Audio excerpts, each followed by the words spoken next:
Le fleuve Congo. En termes de débit, il est le deuxième plus grand fleuve au monde après l'Amazone. Un potentiel à peine exploité, et pourtant la force de son courant pourrait alimenter en électricité une partie du continent africain. En République démocratique du Congo, 2 barrages ont bien été installés dans les années 70 et 80. Situés près des chutes d'Inga, ils ne suffisent pas à alimenter le pays. Seul un foyer sur 2 a accès à l'électricité. Ce samedi, Kinshasa a donc décidé de lancer la construction d'un nouveau barrage dans la région, tout simplement appelé Inga 3.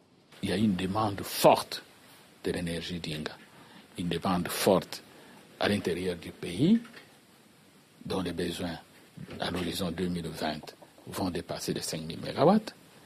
Et il y a aussi la demande des pays africains.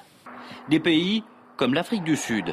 Depuis longtemps, Pretoria manque d'électricité pour son industrie et presse le Congo d'améliorer ses infrastructures vieillissantes.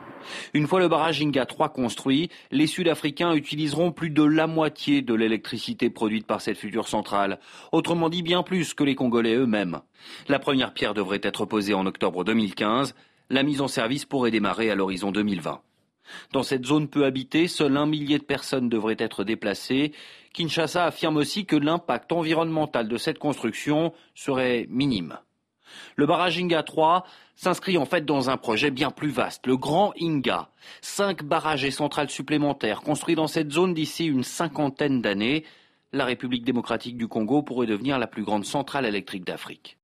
C'est un projet vraiment intégrateur qui va satisfaire des besoins financiers, des besoins économiques, des besoins sociaux, des Congolais d'abord et des autres pays d'Afrique.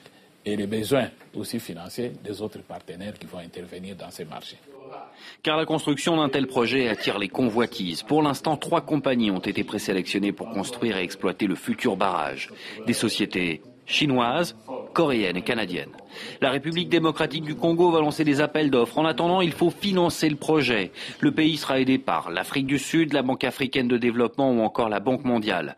Car selon les premières estimations, la construction d'Inga 3 devrait coûter 7 milliards d'euros, le projet du Grand Inga, 27 milliards. À terme, la puissance de ces installations pourrait atteindre les 40 000 mégawatts. C'est 2 fois plus que le barrage des 3 Gorges en Chine, le plus grand barrage au monde.